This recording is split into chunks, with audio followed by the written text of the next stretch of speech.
Green hydrogen, the key role in the energy transition. In this episode, we focus on the role of green hydrogen in the energy transition and the requirements for companies that want to adopt this technology in their production facilities. I will soon be speaking with Philipp Glaser about the tools and templates Siemens offers to help me, as a company, produce more environmentally friendly and sustainable products in the future, even when I require large amounts of energy. Get ready for Hydrogen, a Siemens podcast with Michael Pretorius and Philipp Glaser. Philipp, this is exactly your area of expertise. How do I achieve this energy transition when I need large amounts of energy?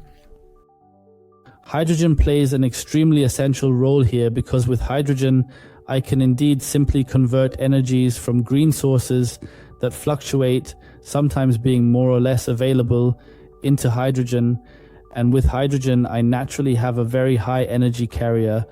On the other hand, hydrogen can of course be produced in regions where the conditions are favorable and suitable, and thus energy resources can be transported from there to the places where it is needed.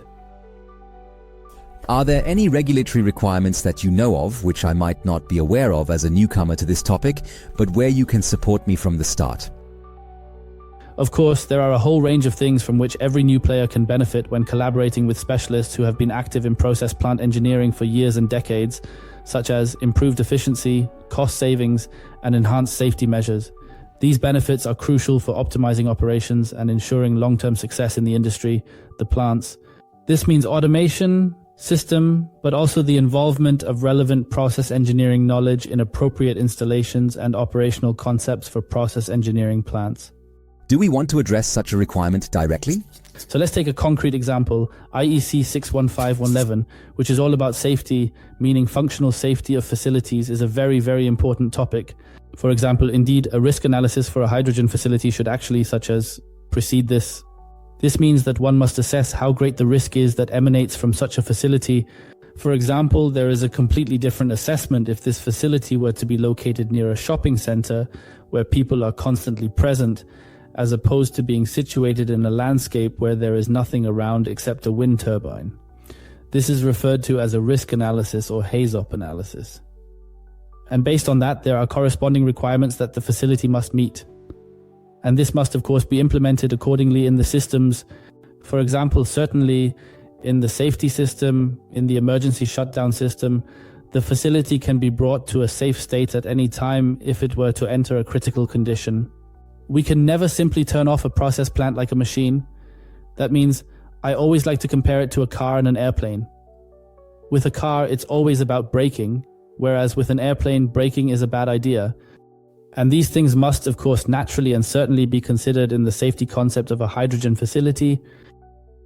This means you have both recommendations and partially pre-designed engineering templates for facilities that are now being designed for the first time, so-called first-of-its-kind facilities. So you really start from scratch and say, okay, now a completely new business model, now we are building a hydrogen plant. Absolutely. Indeed, for example, we actually have TÜV certified specialists in-house for the topic of functional plant safety.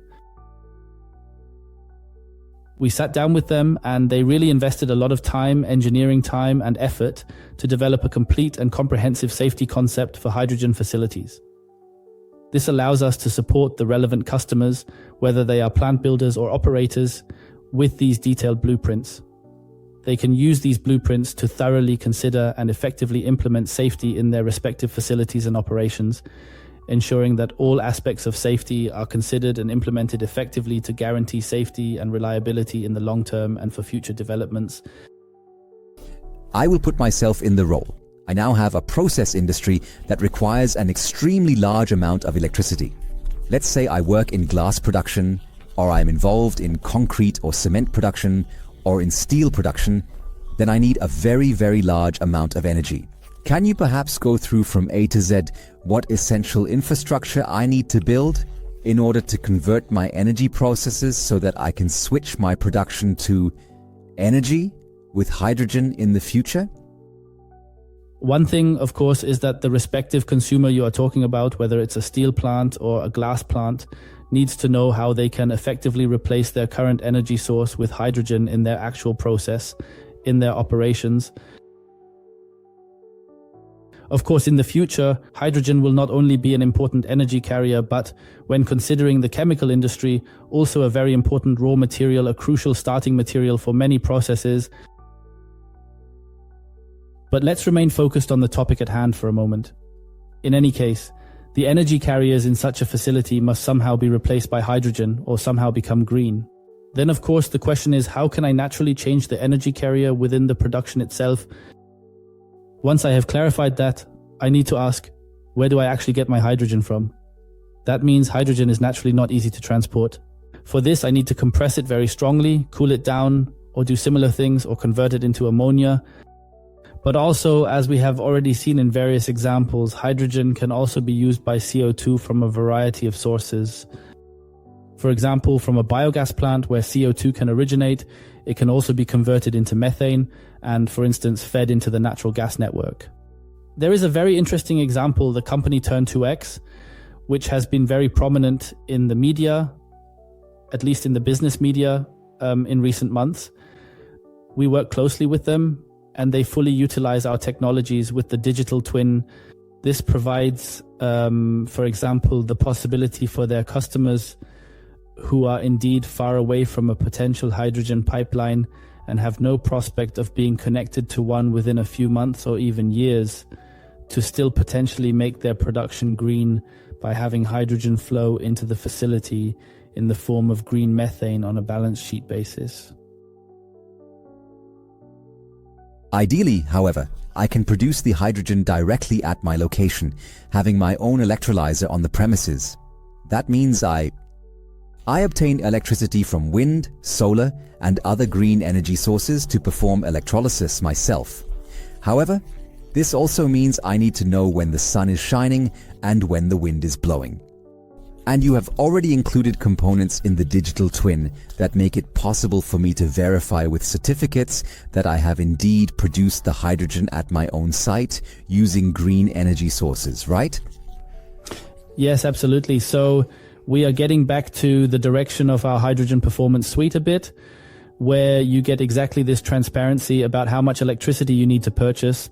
So assuming in this scenario, I also produce the hydrogen myself, there are an incredible number of variations. And when you talk to different players in the market, it's always really exciting to really immerse ourselves in these different approaches and business models with the respective customers, investors, and plant constructors, which we truly need to do because we want to support the customers holistically. But that would be exactly the example. That means I produce the hydrogen myself and perhaps purchase additional electricity when I don't have enough wind and energy, which is especially relevant if I have my own production facility behind it. It can occur, and then, of course, there is the possibility to trade automatically. The software at Siemens is called C-Green, which is a very special approach we have at Siemens. With it, you can map the CO2 footprint for different products, and naturally also for hydrogen. This means tracking the production accordingly, up to storing the corresponding certificates to have the documentation. In other words, the proof that I have actually produced green hydrogen, or in the end, manufactured my final product with green hydrogen. You just mentioned a new business partner, an operator you are working with, who uses your technologies and components and accordingly works with methane, converting hydrogen into methane. Now, of course, there are also other process industries that are not only facing an energy transition, but also, for example, a mobility transition. You recently told me an example about, for instance, charging infrastructure on highways and motorways, where there simply aren't that many charging points or where you can't get the electricity for all the charging points. Is green hydrogen also a key not only to the energy transition, but also to the mobility transition? Exactly. That's, let's say, this very interesting point that we have already discussed, that we have such a very broad market where currently there are indeed so many exciting companies, exciting investors, and incredibly thrilling business models are bustling, where I am very convinced that hydrogen is really not just a topic, but a very broad one. It opens up a range of different things, and I believe many will find their market there, define new markets, and I am very sure that it will survive in the long term. or not only survive in the long term, but also build very successful business models in the long term. For example, as you mentioned, an interesting company also says they want to have almost autonomous solutions, so that in places where there is not enough electricity, one could still refuel a hydrogen car or an electric car, because I can establish an autonomous energy supply somewhere, so that I can use containers with appropriate solar panels as well as suitable wind turbines, plus buffering through hydrogen or an additional electrolyzer. So it's really very, very exciting what's happening right now. I've been working in the process industry for 20 years or over 20 years, but it's absolutely great to see how the topic of hydrogen has also enriched my life, because I get to look into so many various different industries and business models. We have just talked about hydrogen as a green energy source, as a key in the energy transition. But with the hydrogen facilities that are now emerging, there is something different being added, an additional sustainability component. Because these facilities, when they are built, are ideally constructed as digital twins from the very beginning. This means that each of these facilities ultimately serves as proof of the supply chain. Where was electricity purchased from? What has come out of hydrogen and where? And the vision you have at Siemens is ultimately shared by everyone. Facilities that will be built in the future will have a digital twin, allowing the ecological footprint of such a facility to be demonstrated at any time. Absolutely, exactly. For that, I need technology, but I also need strategy. This strategy should be planned from the outset. By the way, this is also a topic worth mentioning again here, even in this podcast round. With our Siemens Advanta in-house consulting, they have already provided valuable advice to many customers, as well as regions and entire clusters, to see how to build sustainability effects in such a way that producers and consumers can optimally work together, or to actually put a hydrogen-based business model to the test. A lot has already happened in this area in various sectors and industries. On the other hand, we also have the challenge of creating exactly this sustainability. Sustainability is always something that is planned for the long term. On the other hand, the challenge is that we have many new players, including startups, who may currently rely on government funding. Funding programs remain an important point. On the other hand, of course, there's also the issue of investors. I need financing. I need financing at this point in time where I haven't produced anything yet if I am a startup. But still, money is tight when I have to finance everything externally. On the other hand, of course, I have the situation that I do not design this facility for 2, 3, 4, 5 years, but this facility is designed for 20, 30 years. So most customers, I typically ask, how long does it usually last? 30 years? You really have to take a look at that. If I am, of course, driven very strongly out of the initial price, I have to optimize accordingly. But also there, Siemens Financial Services can support companies by providing financial assistance and even financing options, such as various different types of solutions and services to meet specific needs of businesses in the industry. It is always important to us that we look at the end result, and this is sometimes paradoxical. Yes, sometimes we could actually do a lot of business with a suboptimal facility, but we always have a great passion for when we have really thought ourselves into such a facility together with the customer. It is always very important to us to have something in the end where we can say, yes, we are really proud of it, and it is truly a top performance facility, and we have been able to contribute our part to it. And so we are indeed allowed to fully support the customers comprehensively. We started with the topic of green hydrogen, initially motivated by the need to become more sustainable. As humanity, we have no other choice. Now, we have ended up focusing on money. This means that there is not only a sustainability motivation in the topic, but there is also, of course, an economic component that makes hydrogen facilities particularly interesting. Are they much more efficient? Or is it a business case to say, stop using coal, stop using other energy sources, focus on green hydrogen sourced from wind and sun, convert it, or, as you just mentioned, use ammonia and methane as transport methods. Isn't this not only greener, but also more efficient in the end? At the moment, it is of course the case that green hydrogen is still an expensive form of energy. Currently the most expensive form of energy to produce hydrogen, but it is the only way to do this sustainably and CO2 neutral. In this respect, it is of course difficult because at the moment we are all aware that the market still needs the support of the corresponding funding programs behind it, as you rightly pointed out, since there is a larger, overarching and undeniably crucial goal for humanity behind it indeed, which is currently still being supported. But we also see, very interestingly, that the only form of energy that will become cheaper in the long term is the form of green electricity.